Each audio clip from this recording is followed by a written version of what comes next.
And welcome everybody. Welcome, everybody to the Romagna, Emilia, and I can't even see what my title is. Hang on a minute. Holy shit. Emilia Romagna, race two. Thank you, perfectly pronounced there, as I'm sure my Italian expert will confirm. Yeah, fantastic. Yeah, and so what's the actual pronunciation? Emilia Romagna. Emilia Romagna, made in Italy, Grand Prix 2021, race two. A really exciting race, of course, because this year, sorry to be moving around like that.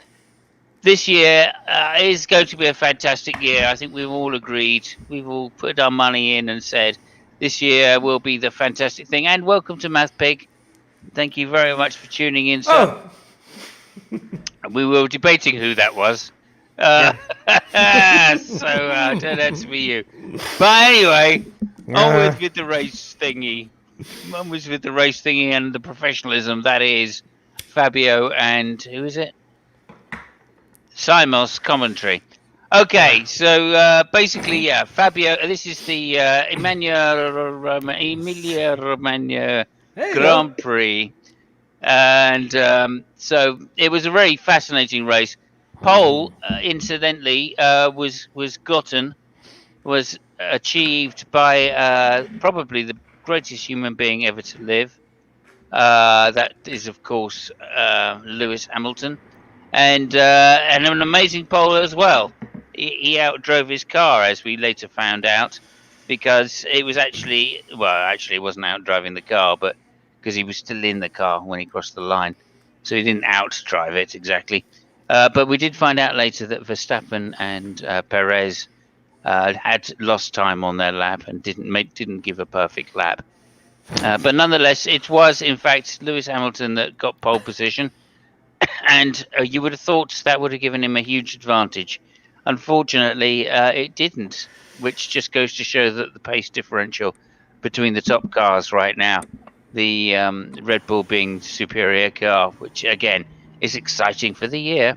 But anyway, on the way to the grid, they all went around in their little warm up thing. And just before the race, there was a drop of rain as well, just to make things really spicy Yeah. and interesting. And it was spicy and interesting. This track is known to be a low grip surface, so with rain on, it's very very difficult. And of course, it was very testing for everybody. A lot of spins, and funnily enough, the one person that didn't spin, at least at the beginning, was Mazepin. He waited to Yeah. the end of the race to spin, which was nice, but he didn't let us down. So well done to him. Okay, but on the way to the grid, it was in fact the pacey pastry Charles Leclerc who spun his car, managed to recover and get back on the track, and was able to take his position, fortunately. But nonetheless, that was on the upload. And then when it came to the start, Lewis had a good getaway, but not as good as Verstappen, who managed to overtake him on the inside. I thought this was a bit of this was Lewis dropping the ball. Really, he let it Verstappen down the inside, and then tried to challenge him around the outside. This is not normal Lewis at all. Not normal Lewis behaviour. Damaged his car in that first corner when he went slightly off track, trying to drive around the outside of Verstappen pointlessly. But there you go. Verstappen then managed to get away, build up a huge gap, and really never look back. I think that was the never look back part of the race. Mainly because he doesn't have rear view mirrors, of course. That's why he couldn't look back. But nonetheless, and then it was on to the spins of the races. So first off, it was Latifi who spun, and then getting back on the track, Mazepin spun him again.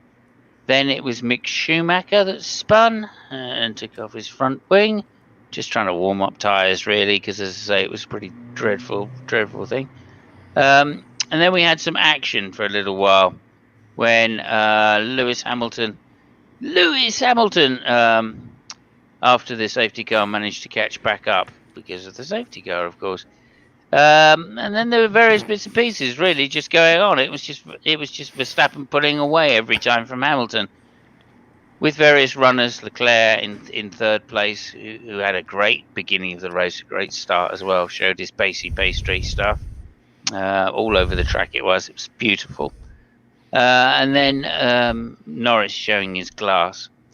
There were team orders in the McLaren camp as Norris came up behind Ricciardo, and they actually switched the two cars. It's a big surprise to everybody at the time, but it turned out to be the right decision as Norris then pulled away and got a gap before the next set of debacles, which was probably who was next? Someone else going off the track here. Sergio Perez, that was it, of course, who drove off underneath a safety car, another safety car, probably Schumacher's one, and then overtook under safety car rules, which is not allowed. So he was penalised, and so he was surprised. He said later he was very surprised to get it. I don't know why he was surprised, because it is in the rule book. Nonetheless, this led him to change onto soft tyres or slick tyres, probably a tad early. Bottas then also changed onto slick tyres, and that was the end of his race. Although, to be honest, I don't think he really started his race at all. Still, nonetheless, that was Bottas down and, I don't know, maybe 11th place, 12th place, somewhere around there, 9th place. Then, of course, everybody else then started dropping onto soft tyres. And then the moment of the race happened. The moment of the race was Lewis Hamilton drove clean off the track.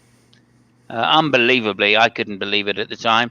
I actually thought perhaps he knows where he's going. He's found a faster line. It turned out not to be a faster line, unbelievably. And he had to reverse out. Thank goodness we have reverse on these cars. He reversed back onto the track, having another broken wing. And then, as if by magic, Bottas was involved in a crash which caused a red flag. And this allowed Lewis to catch up the lap that he had already lost. It was a bit of a really strange one, actually, really, because it was him and Russell. And basically, he made a mistake. Bottas had made a mistake. He was slowing down. He was off track slightly, and then basically Russell tried to go around the outside, put a wheel onto the grass while under heavy acceleration, and that spun the car right into Bottas, and they both crashed. They were pissed. Let me just say that they were pissed. Both Bottas, who thought, what an idiot, and Russell, who thought, what a fucking idiot. So you can see two minds thinking alike. Funnily enough, though, Russell gets out of the car after having had a crash at 190 and then decides to run over to Bottas and go, whinge, you're in my car, mate, get the fuck out. And basically then I would say maturely, Bottas responded by giving him the bird. So that's always nice to see. I think there's going to be some tension in the rest of the season between those two, and it's quite clear that Russell is a bit pissed off that he's not in a Mercedes, having driven better and beaten Bottas at the end of last year. Nonetheless, moving on quickly, on that next restart, they all came round. They were going to go under. While they were cruising round to the front of the grid, Verstappen then, and this is a mistake by Leclerc here, Verstappen actually went off the track while he was trying to warm his tyres up, and everybody slowed down for him, which was quite amazing for me because I wasn't expecting that to happen at all. Leclerc actually jammed his brakes on instead of putting his foot on the accelerator. I don't know what he was doing, and that was Leclerc's chance gone. Otherwise, he might have had quite a decent result. Not that he didn't have a good result anyway, but he would have had a better result. Unfortunately, then he let Norris by, and it was Verstappen, Norris, Leclerc. Perez was still quite high up at that point, and then Tsunoda had a spin. Everybody was just adding spins for some reason. I don't know exactly why, but there you go. Perez had another spin, and then also I think Science also had a spin as well. So I don't know what was going on exactly. But nonetheless, this led the way for Lewis Hamilton to have an amazing comeback. He caught up the rest of the pack again and overtook in magnificent style both Ferraris, one after the other. Just bang, bang, Ferrari, Ferrari, behind me. Get thee behind me, Satan, Lewis said. And that's what happened. Yeah. So fantastic. Much applause given by the roadies. I mean the pit crew. But unfortunately, he wasn't able to catch up Verstappen, who was just the fastest of fast things all weekend and thoroughly deserved a magnificent win. His first win in Italy, and just setting up a fantastic season. Right at the end, of course, though, Lewis Hamilton managed to get the fastest lap of the race, and that gave him the crucial extra point to stay ahead in the championship. But we are very close now, level. I think it is 44 points for Lewis Hamilton. 44 points for Lewis Hamilton. That's his car number. That's significant. That is significant, I think. Holy shit. And 43 points for Max accident for crashing, who didn't have one. It was a brilliant drive. So that was an outline of the race. I just want to welcome now the Italian expert, that is Fabio. Welcome, Fabio. How did you see the race? So let me start from the end, because you made a very just one. You made a very interesting commentary. So the restart, the Verstappen spinning and all that thing. Later on, Leclerc said that it was quite caught by surprise, and the reason why he didn't push was that because he didn't think that Verstappen was outside the track with all the four wheels. You never know how things go, so he decided otherwise. There is also another thing really interesting, is that Leclerc was without radio. And apparently he didn't know it was a rolling start. He just figured out when he saw Verstappen pushing and said, fuck me, I've got to push. And that's why he got overtaken so easily, by Norris and all the other people, because we're literally on his tail. He was thinking about, a standing start. But anyway, I don't think that would have made too much of a difference. The pace of the Ferrari was, the position that they got. I'm actually really happy that people were, well, I wouldn't say disappointed, but, slightly pissed in Ferrari, because, I never thought that, that this year would have been the case, given, last year performances. The fact that they had something to regret, it's a good thing. The car is performing way better than, super better than last year, and better than the progress the car made is really astonishing. So that is one thing. The other thing is Lewis Hamilton. So there is a saying here that says, if I can paraphrase in English, it would be something like, underline that in Lewis Hamilton, at Lewis Hamilton house, even the cock lays eggs. Everything goes the way it's supposed to be going. I was watching the race with my kid. We were not surprised one iota. The fact that, it runs into the wall, what happens? Red flag. Of course there is a red flag, But we're not even surprised about that. That guy, he's not stealing anything, but really, it's insane, last year, Leclerc, goes out, what was that? Was it in Germany, I think, he goes in the wall, and, and Lewis goes outside in the very same spot. Nothing happens to him. Goes back in the pit lane. Here you go. What Lewis did was exactly what Vettel did in that I'm sure was in Germany. Exactly the same thing. What the fuck do you know? He gets second. It's not even funny anymore. It's well, there is that. So wow, Yeah. Go ahead. Well, I just wanted to say the cock lays eggs. Just fantastic little phrase that. Thank you for bringing that to us. We will remember that one.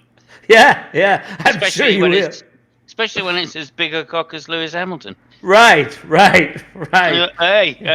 There's a lovely video going around of Lewis Hamilton getting out his car, adjusting his package as he's getting in his car, and the surprise on Daniel Ricciardo's face when he sees the size of his package. It's like, oh, okay. Now we understand how he gets one of those pussycat girls thingies. Anyway, moving on. So Bottas and Russell, that was really interesting. I think Russell got scared. Bottas made a slight adjustment to the right, and let's not forget they are right there. They are at the. It's a left turn. They are at the infamous, Tamburello corner. Mm-hmm. And there is they put a chicane after Ayrton's accident. So Bottas made a slight right turn. I mean, which to me it wasn't that consequential. The speed is a lot. Russell probably has not that much of an experience. He thought that Bottas was probably going for the right trajectory, and he just got scared. He went on the grass. The accident was. Wow, I mean, that was unbelievable. Nobody got hurt. But, I understand the stamina, I understand, the excitement of the moment. But I think that Russell didn't do, the right thing. I think that Toto Wolff, which, by the way, Toto Wolff, I don't know if he was happy or not. Because, Lewis got second because he's a lucky son of a bitch, of course. So he wasn't even surprised about that. But yet, two of his drivers taken away. I mean, because Bottas is driving a Mercedes, and Russell is one of his drivers. So they got in the accident by themselves. And I think Toto Wolff said something on the line that Russell is now closer to the Clio Cup than to the Mercedes. So. Oh yeah, he said that. So yeah, it wasn't a happy camper. Even if I don't know what the fuck he was recriminating about, because Bottas was never in the race. Well, on top of which, it gave Lewis the chance to catch a lap up and get second place. So I mean, what the fuck? You know what I mean? Well, I mean, I think that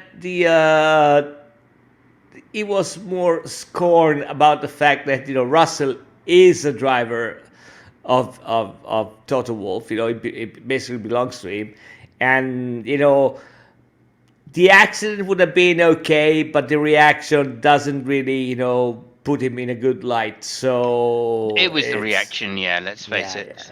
Toto doesn't like that loss of emotional control from a driver. Anyway, best driver in my opinion was Norris. Fantastic driver. Yeah, absolutely. He had a stunning race. He actually finished third in the race. It was amazing. I mean, I think he made the best overtake of the race. When doing the restart under the rain, that was fucking brilliant. Two of them. I mean, let's face it. He overtook Leclerc. I mean, that's no feat. That's no small feat. Really. It was brilliant. I was a little bit disappointed, and by Ricciardo, but the fact that Norris was so much faster than Ricciardo in Imola. Let's not forget, it's a men's circuit. It's not a Tilke shit. So it's a man's job, Imola. So the fact it was that fast. I mean, good for him. He managed to beat Ricciardo, which I think is a superb driver. He Yeah, went faster than Ricciardo, so kudos to the guy. it's something that we pointed out last year was what's going to happen between these two, because of course Yeah. Ricciardo is no slouch. No. But it does go to show you that how difficult this particular iteration of cars on this particular on these particular tires. Hang on a minute, before you get there, I'm going my tires. I'm doing my tires. Oh, fuck off the tires! Please hang on. Please hang on. Jesus Christ! This iteration of cars pretty much the same as last year, but these tires very different from last year, and that's making the setup window very small for these cars. So it's no wonder that the second drivers are really struggling, or the drivers that are new to the team. And let's face it, this is happening in more than one team, right? Tsunoda's is struggling, Ricciardo's struggling, Sainz is struggling, Vettel is struggling. So, it seems to be all of the new drivers, all of the drivers that switch teams are having massive problems trying to get their cars dialed in right now. Well, I would expect new drivers, driving a new car, they would have, way more problems than the other ones. So I wouldn't put that necessarily the drivers. But you said something really interesting about the cars. And I think that, I don't know if it was covered in the UK press or stuff like that, but there was a very, very, very interesting reaction by someone, I cannot remember the name for the sake of me, that I think it was the most stupid thing I've ever listened in years in Formula One. Fantastic. And that came from a guy from not me, then. No. Oh, okay. It wasn't you. Really? I mean, yeah, strangely enough. Carry on. It wasn't you talking about tires. It was actually somebody in Aston Martin. I can't remember who the fuck it was, where he was complaining to the FIA because according to him, those new rules, they really penalize cars with a low rake. And that was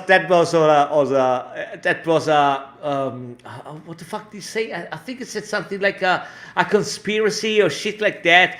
And my immediate reaction was, fuck off. Really? Yeah. Fuck off. But not in a nice way. Just fuck off. Was it Joseph Stalin or Otmar? Yeah, maybe it was that guy. Yeah, I mean, that is the Lance, get out of here! I'm going for a stroll. That is the most insane thing I've ever heard in years. Well, I don't know about insane. I don't know about insane, but it's obviously whistling in the wind, right? It is totally stupid. Listen, it is totally stupid. It's stupid in some ways, right? No, it's no. Listen. There is no way that it's not stupid, because according to that criteria, all the previous year, Horner and Marco should have made a mess out of every year in the championship. Oh, you see, I mean, these rules, they penalize cars with a high rake. I mean, what the fuck is wrong with you guys? So I mean, that was it wasn't even ridiculous. It was really, really insane. But yeah, good for the guy. Okay, this is why it wasn't ridiculous, because of course he's just thinking about his bleeding shareholders, and he wants some legitimate sounding, not legitimate, but legitimate sounding excuse that he can go, oh yeah, this is why the Aston Martin is totally shit, despite the fact we spent an extra fucking 80 million on it. Yeah. But there you go. I'm just saying that's all about business as far as I'm concerned. And the fact that is because they're saying to the FIA that they want the rule changed, when they know full well you can't change the rules mid-season. So, I mean, you can, but only on safety grounds. Well, listen, clearly it's not going to be on safety grounds that you change aero setup. They flogged the rule horse last year. Yeah. The whole year, when people said, yeah, your car is a Mercedes, right? Yeah, come on, it's a Mercedes. No. We just took a lot of pictures. Yeah, okay. And people told them, yeah, you know what, fuck off. But this year they got a big fat fuck off, because, okay, you can't have it both ways. you were either right last year or you're wrong this. I mean, you can't be right both years. Yeah. So anyway, I think it was ridiculous. I have no other. I mean, I've never heard a team making that sort of an excuse. Never. Okay, I will drag in my memory and just think about the last time a team made this kind of excuse. Listen, the closest you can get. I mean, even Tyrrell. But Bernie Ecclestone's team. Well, Bernie Ecclestone was different. I mean, because he was complaining. He was complaining about not getting enough pussy, probably at the time. And then no. I mean, everybody else was complaining about Bernie's team when he came up with that. Right. When he came up with the fan on the bottom of the car. Right, I mean, but you see that's slightly different. You know, when everybody else is complaining about one guy, okay, it's some beef there, you know. But the other way around, it doesn't really work. I mean, Tyrrell. Okay, fair enough. Yep. I mean, the six-wheel Tyrrell, they had reason to complain because Goodyear It wasn't a six-wheel Tyrrell. Actually, it was. No. You are correct, of course. But go on. Sorry. No. I'm just saying, that even Tyrrell didn't complain at the time when he had the six-wheel because Goodyear wasn't making the tires for him, and it wasn't complaining. It wasn't shouting conspiracy, and it might have had some good reasons because it was rising. It basically raced that car with the same tires from 2 years before, because Goodyear never developed them. And they never shouted conspiracy while he might have had something. And now here we have Aston fucking Martin and that guy, which I refuse to remember the name, say, hi Rick, but yeah. I mean, first of all, that's not the car you designed, right? So you can't really blame your engineers because you have no engineers over there. You got an excellent copy machine. I'll give you that. It should be sponsored by Xerox. So you don't think Xerox. The funny thing, I mean, this is getting me so riled up because I've been in an environment where we actually engineered racing shit. So I know how much you struggle to make something which works. The funny thing is that those guys, they don't even have engineers to fire because their car is shit. Because they have no engineers. They buy the fucking car from Mercedes. So what the fuck do you know? Listen, okay. I'm done rambling. That was. That's fine. Yeah. That's fine. Thank you so much for that. And I would tend to agree. Aston have zero hopes. As I say, I don't think it's really about the actual hopes of changing the rules. Otherwise, Mercedes would be right there as well. If they thought that was realistic, Mercedes would be right there saying, hang on a minute, we've lost a lot of downforce as well. And that, of course, goes to show you how good a team Mercedes are. Because although they're really struggling, they managed to sort of grab back as much downforce as they possibly can. And it shows you, again, Bottas having a disastrous weekend in the wet goes to show you just how skillful a driver that Lewis Hamilton really is, because you can't see the lack of pace in the Mercedes, right? Not like you can in all of the other low-rate cars. It's only Lewis that's really up there, driving, I would say, slightly at or slightly beyond the limit of that car. The thing with the Mercedes, I mean, you know how much I don't think that Bottas is a good driver, so I'm not even going there because it's not even fun in that right now. The thing with Mercedes is that they were so far ahead the previous year, because if you look at the time, right, and you look how slower the cars are on the same circuit compared to last year. I had that graphic somewhere, but I lost it. But it's really interesting. So basically, what happens is that Mercedes and Red Bull, they basically lost the same amount of seconds per lap.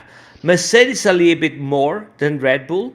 McLaren lost. The only one which didn't lose or lost less compared to last year and made some gains is Ferrari, because last year they had a shitty car. So everybody is slower. But the thing is that if like, for example, let's say that they lose 2 seconds per lap, okay, and Red Bull loses 1.8 seconds per lap, 1.5. I mean, the thing is that Mercedes was 3 seconds faster, so they're still, they're still there, even if they lost a lot compared to the other ones. They were so far ahead that it's really complicated to gauge.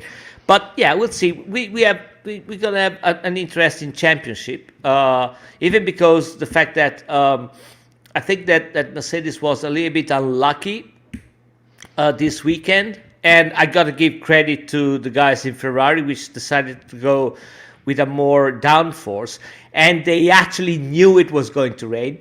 Fuck me knows how they did it, but they actually, prepare for that.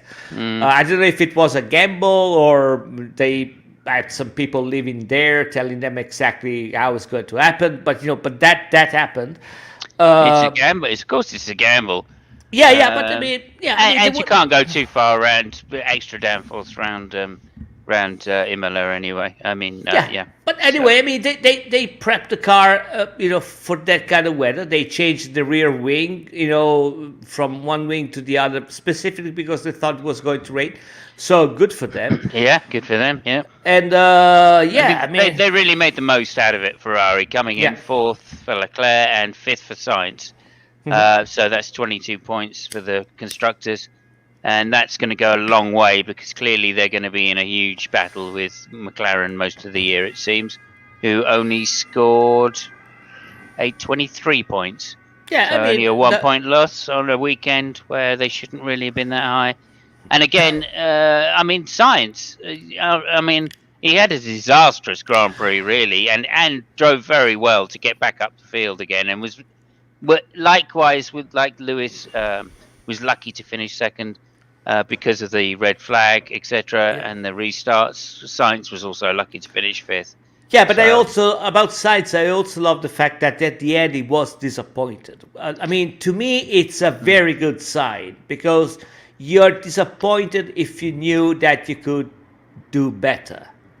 And if they have that state of mind with this car, it's really good. Again, we are coming from a year which was a disaster is not even covering half of it. Yeah, so the fact that now they're disappointed, I really love it. They're aiming for the third place. That's their goal. So I mean, those are the expectations. Mm-hmm. But I love the fact that they were disappointed. I really love that. Yeah, I mean that's cool and everything, but given the fact that they've reclaimed most of what they've lost on the horsepower side, and that this car is essentially a strong car from last year, where they went to high downforce again, which was a bad move last year because they didn't have the horsepower. This year it's not so bad because they do have the horsepower. Well, so I actually think I'm not surprised that they're not coming back quite as quick, but I am disappointed myself that they're not up there with Mercedes and thing, because I think if they were, we would have an amazing year, not just a great year. This is going to be a good year because Max versus Lewis, but if we could have a Max versus Lewis with the occasional Leclerc in there, that would really make this year a classic year. But hey, we can only have a 2-horse race this year, so the thing is the thing is that however you see it, the problem is that Ferrari, compared to the other teams, they basically lost. They are 1 year behind at least in development. At least 1 year, yeah. And it's in development. I mean, F1 is a good product, and then you got development, and they started 1 year less in development because they can't really rely on the data from last year from that car. I mean, they can, but in a way, okay. We know what we cannot do or what we shouldn't do, but you really don't know what you have to do to make it faster. So it's a very tricky situation, and I think it's really good that they are where they are. Yeah. There is one other thing that I was really happy yesterday, and I was devastated today. It was that my man Kimi got 1 point. And that apparently has been given 30 seconds, because of some shit that he did, but I mean, I read the thing the steward said, and even when they wrote it, they said that the rule is not really clear. I can't remember what happened. thinking that Juve gave it away, but they admitted that the rule is not really clear. But regardless, at a certain point, it was supposed to do one thing that it didn't happen. They penalized him, and that really devastated me because the guy got 1 point. 2 points. 2 points, yeah, because on ninth. I was really happy for him, and fuck it. And Giovinazzi was there too, and he got a tear visor in his rear brake caliper. I mean, talk about shit happening to you, right? Yeah. Especially at this circuit as well, which is their home race. So, I felt for them, for the team as well. Yeah. And they weren't bad. I mean, they weren't good, but they weren't bad. And they certainly outperformed, like Alpine, Alpinus, as I'm calling them. Yeah, so, I mean, anyway. Alonso got 1 point because Kimi got penalized. I mean, fuck it, really? Ocon got the point. No, even Alonso got 1 point because he got 9. Oh, did he? He got 10. Oh, Kimi was given like a minute, was he, or some shit? 30 seconds, stuff like that. I think he got 13. Yeah. Okay, well, that's that's harsh. Harsh. It is harsh. Kimi motherfucking Raikkonen. I mean, he's the only guy over there which you can basically watch him racing. You know that he's gonna put up a show even when he's racing for 14th place. So fuck it. Okay. So anyway, quick thanks to everybody. We're now up to a record number of viewers, so that's wonderful. Brother John, thanks for stopping by. Spooky, hello. Always pleased to see you. And a big thanks now goes out to Math Big there as well. Yeah, and all his family. All his families, Math Big and all his families following us. Right? And his family, yes. Hello, Mrs. Math Big and Mama Math Big. Yeah. Anyway. Thank you also for the thumbs up, if you wouldn't mind. That's great. Okay, so just moving on then. I think that most of the talking points were done really with Lewis going off the track and I think this is going to be the repeat throughout the year here, where we're going to find the biggest talking points of drivers making mistakes because the standard is so high right at the front. Go ahead. Yeah, no, I listen, I agree with you, making mistakes. The thing is that guy, really, I mean, if someone would say, oh yeah, what could happen to him? Could he blow a tire? It actually blew a tire, and he won anyway, so come on. Yeah. Well, those aren't mistakes by Lewis, though, are they, really? Oh, yeah. I mean, what can happen to him? Can he drive into a wall? He actually drove into a wall, and he got second. He can drive into a wall and come second. Of course he can. Of course. This is the greatest human being that's ever lived, including Jesus. That is normal, It's not even a surprise anymore. So yeah. No, well, and also unlike some members of the realm, Lewis can drive into a wall and continue. Anyway, there you go. By the way, talking about I'm referring to. Go ahead. Talking about members of the royal family, did Mercedes have the armband? Yeah, they did. Yeah, they did. Did they? Oh, I did see a few people walking around. No, I did actually. Or was it Mercedes or was it Aston? Might have been Aston actually. Yeah. Yeah, I think it might. Because I remember you keeping saying that Mercedes is a British team, but I don't remember them wearing an armband. So I was wondering, Normally, I would probably say something like that. I mean, something similar to that. But as it happened this weekend, of course, it was Bottas that took out the Williams, which is definitely a very British team.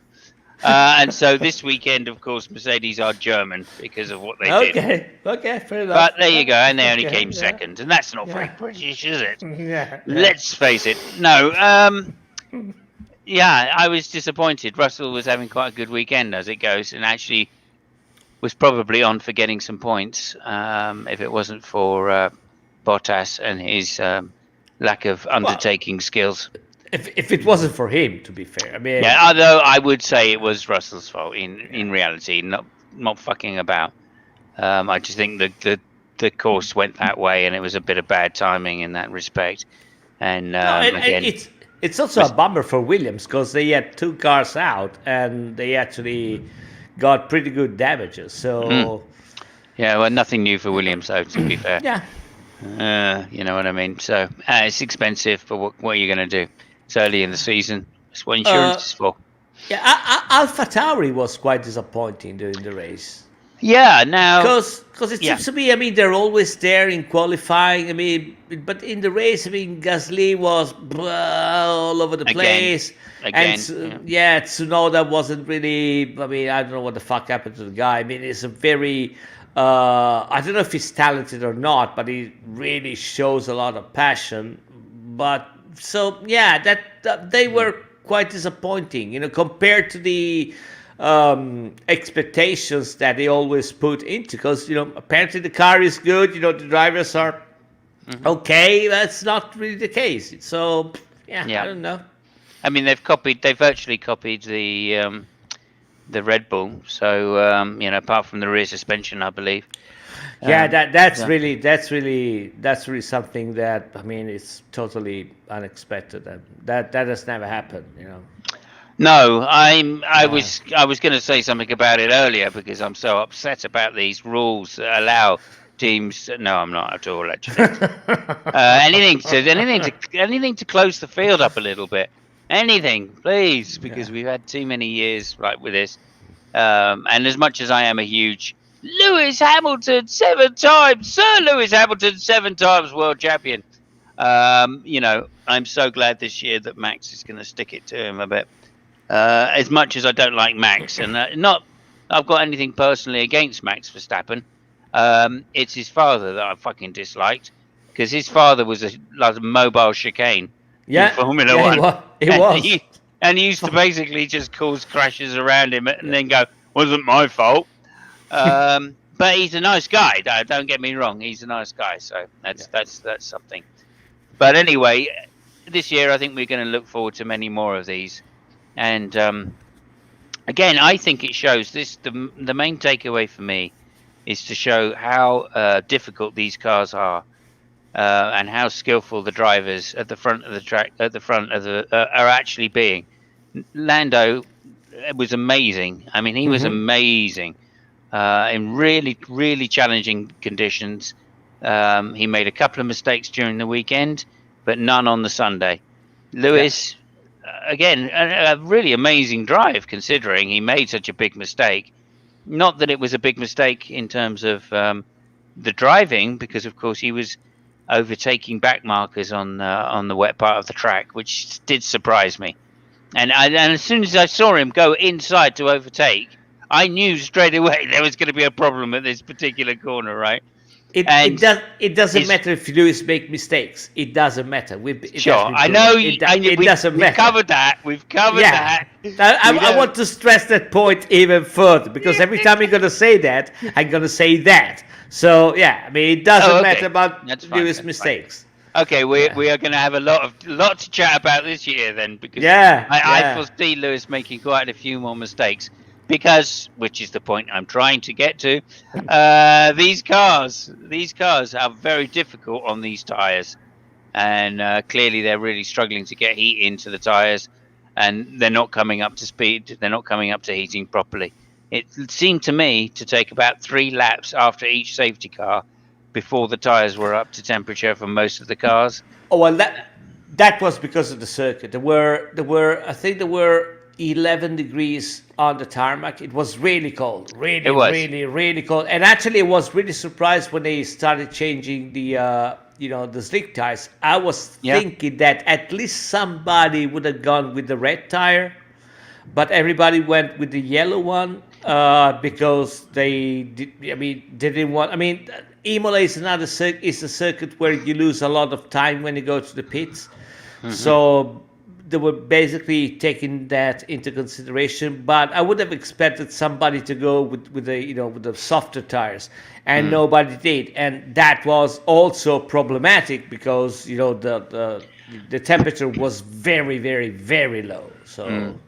Well, again, that's probably the reason they didn't go with those soft tires, the softer of the tires, because I think they don't start working they only work at, what's the word I'm looking for? That the temperature range by which they work in is actually higher than the medium tires, which have a lower working range for Yeah, but temperature. they eat faster, so Yeah, agreed. They're the faster or softer yeah. tire, etc. But of course, that means that they keeping them in that temperature range is much harder if it's a low temperature, like it I don't was. know. I So mean that, this is that, one of that the issues I have and have had for many years with these tires. Rather than just having one tire to work in all temperatures or one range of tires to work in all temperatures, they do split them and they just have different working temperatures for the tires.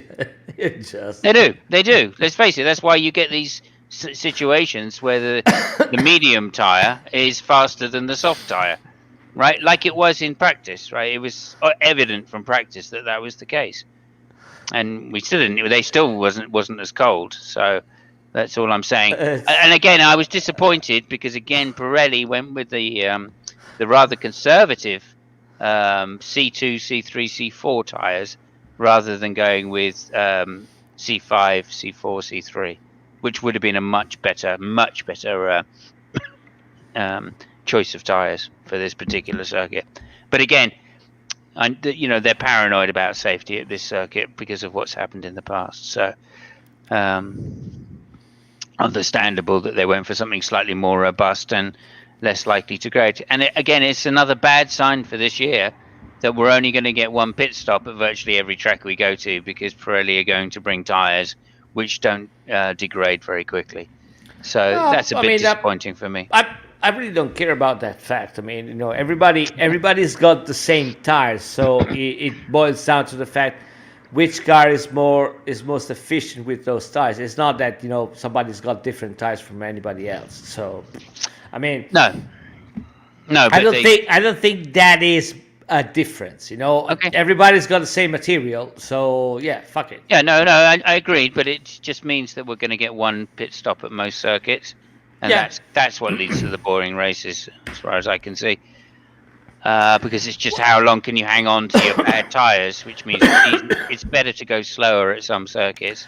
No, Then go in and change your tires, and then that leads to boring races because you're not getting the most out of the cars. I mean, I understand but there's some argument which could be made for the opposite thing. If you change tires twice, there might be somebody who says, you know what, I'm not trying to overtake. I'm just waiting for the guy to stop, and then gonna beat him on the pit. That has happened in the past too. People try to conserve it because it's pointless trying to burn the tires in an overtake, which is pointless. So it's complicated, but anyway, I mean, at least it gives you something to complain about. Because you can't complain about the bad luck of Lewis Hamilton, because he has none. Because even his cock lays eggs. That's how lucky the guy is. Yeah. The guy is a cock, and he probably lays eggs while he's actually driving. But there we are. The guy has got 2 chickens and a cock, and he gets 3 eggs every morning because the cock lays eggs. That's how lucky he is. That has never happened. He is the only one with a cock which lays eggs. And the funny thing is that he doesn't even eat those fucking eggs because he's a vegetarianism, vegetables. He and his fucking dog. There you go. And his dog. Oh, yeah, you're getting them all in today, Fabio. And I'm not going to say anything. Okay, that's fine. Okay, so, that was the kind of a roundup then of the race, I guess, and that's cool. Mm-hmm. I also think then that it was basically a decent result for the teams behind as well. So Lando finishing best of the rest was amazing. He had two genuinely good overtakes on the Ferraris, which he would deserved, and again, interestingly for me, just cause a bit of more controversy. Leclerc and Sainz couldn't overtake anybody. It seemed to me they genuinely were struggling when they were behind. And so I think this shows the weakness of the aero package on the Ferrari. My understanding, from what it transpired later is that they went for a really high downforce car because Right. of the rain, and that actually paid off big dividends. I think it's only the thing that the rain lasted less than it thought, but uh, the tire, I mean the track didn't dry up as faster as the other expected because it was very cold. So Mm. all in all, I think that was a good call. It was an excellent Yeah, call, absolutely. and yeah, I mean, Well, the point I was just going to make is that basically it goes to show us here that when they finally get to low downforce circuits, then they're going to be reckoned with a little bit, at least anyway, because at least we know they've got the power because they could keep up. They could keep up and had a good result today. So yeah, that was we'll just see. my point, that they're going to Right. struggle with high downforce circuits, but on the low downforce circuits, we can expect something more competitive. In which case, that they're going to be some great races. Monza is going to be fantastic. Let We'll me see what just say that. happens. We'll see No, what it's happens. going to be fantastic, Monza. I, I mean, I also don't think that Imola in those conditions is actually a track where you can when you can can overtake. really say well it's difficult to overtake, Mm. first of all, especially because of the condition. It's really hard to see if that high downforce was really that bad or not. I mean, there was a lot of things going on, so Mm. Yeah. it was a weird race. It was a funny race. Everybody went to the wall, everybody spun, and only one person just didn't Except give two Max. fucks about it. Yeah, except Max. He didn't spin at all. He had a perfect Well, weekend, really. well, Well, no, no, I mean, he did go off the race. He did go off the yeah, track once. I yeah. don't know what you thought about that. When I was watching that and I saw Max off the track, and then I Mhm. saw Leclerc smash the brake pedal, I thought, what the fuck is he doing? Because I told you. First of all, he said he wasn't sure that he left, that he was completely out of the track. And I mean, I understand that, but the most important thing was that he was without the radio, and he didn't know that it was a rolling start. He was expecting everybody to stop back and to I see. so that and actually, I mean, I actually believe that because I don't know if it showed Okay. on the international feed, but there was a shot before they were leaving the pit lane.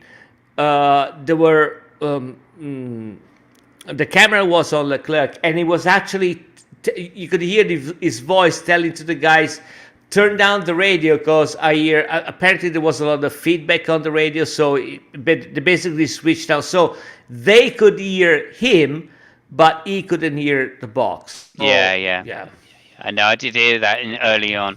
He was complaining, even before he got on the track, he was complaining about his radio, saying that he couldn't hear. So, yeah. yeah. Fabio is on fire. Thank you, Spooky. Fabio's Yeah, always on fire. That's yeah. why that's the Italian in him.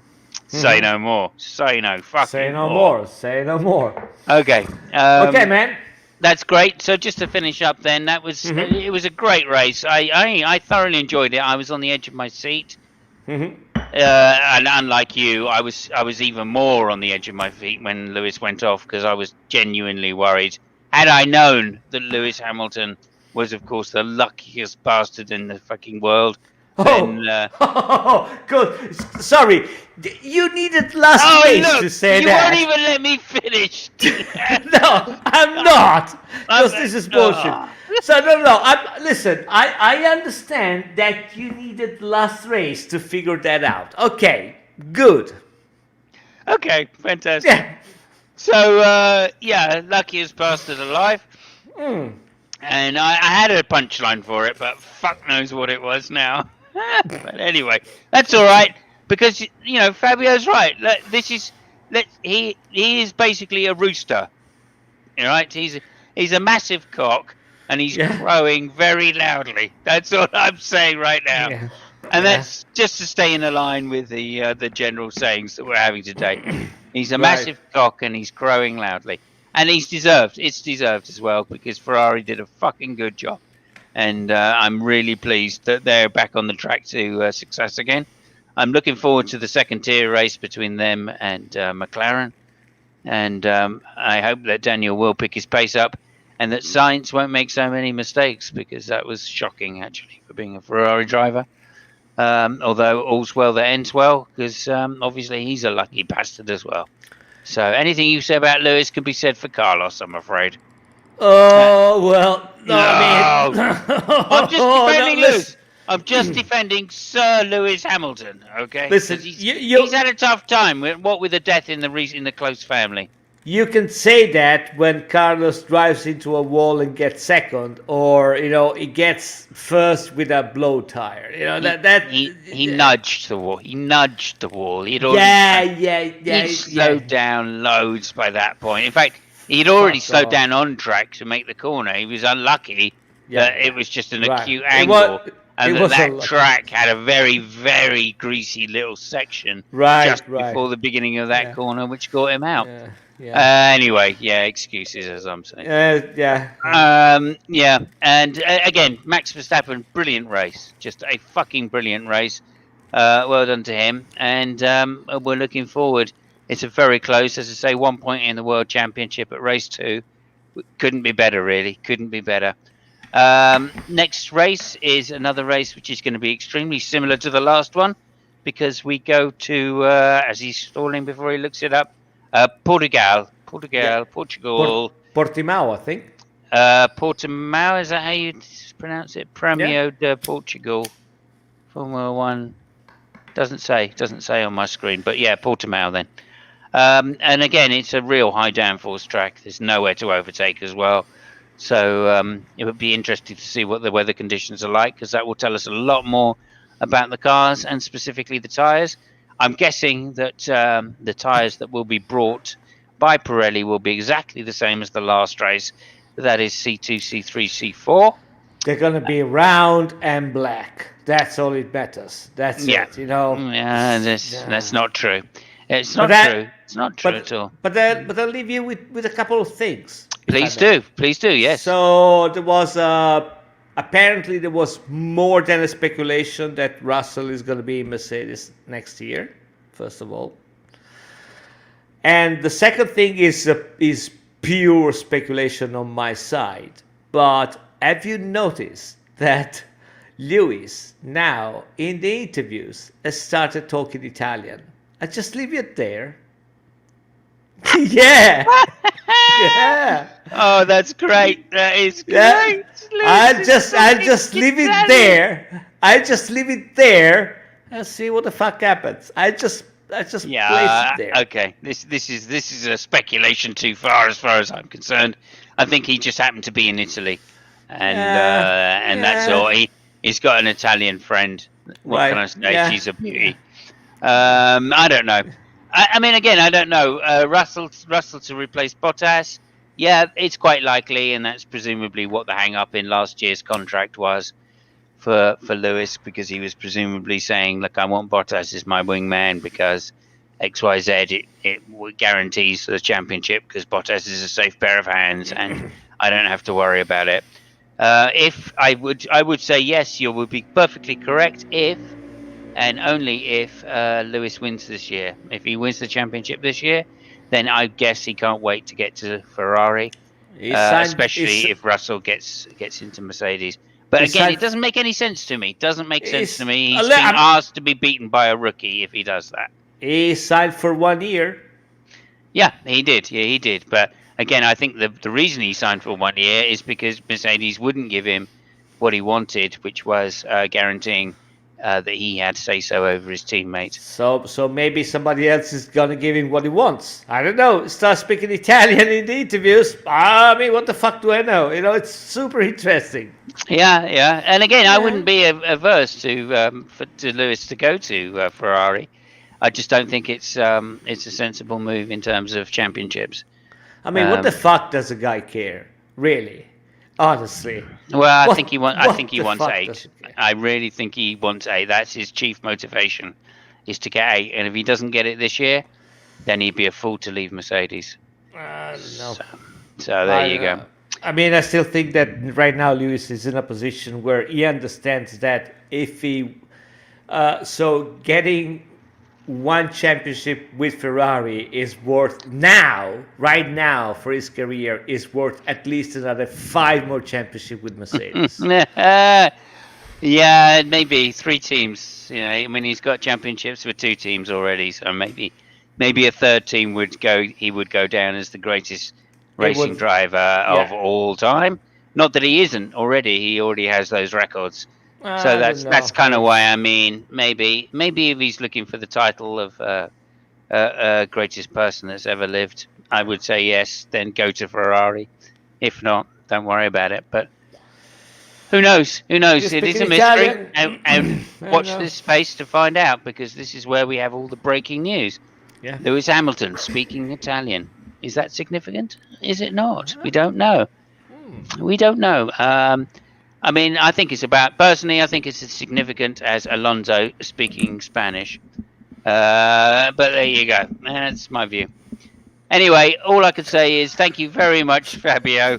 It would be significant as Alonso not complaining. You want to say? Yeah, okay. Yeah. Whatever. I'm not on the ball today. You've confused me many times in this particular hangout. So this is me Okay. signing off. One confused person. I'll leave it to Fabio to say the outro because obviously he's on fire. Fabio, over to you. Yeah, next race is going to be in Portugal, Portimao, and that's it. Going to see another interesting race. This will be a really interesting year this year. We have at least 2 drivers which they can fight. Lewis has asked for a competition, for years. It seems to be that now he's got it. And that, cock Verstappen, which is a cock which doesn't lay egg, opposite to whatever the fuck Lewis has, he's also bumping his shoulder when he drives by. So, yeah, I mean, there you go. You got it. And the guy speaks Italian. So, what the fuck do I know? Okay, thank you so much, Fabio. Ciao, everybody. We'll see Ciao. you in the next one, which, of course, is 30th. So that is 10 days' time. So 2 weeks' time, Yeah. the next Grand Prix. And we look forward to seeing you in Portugal. Thank you, everybody. Ciao. Ciao, ciao.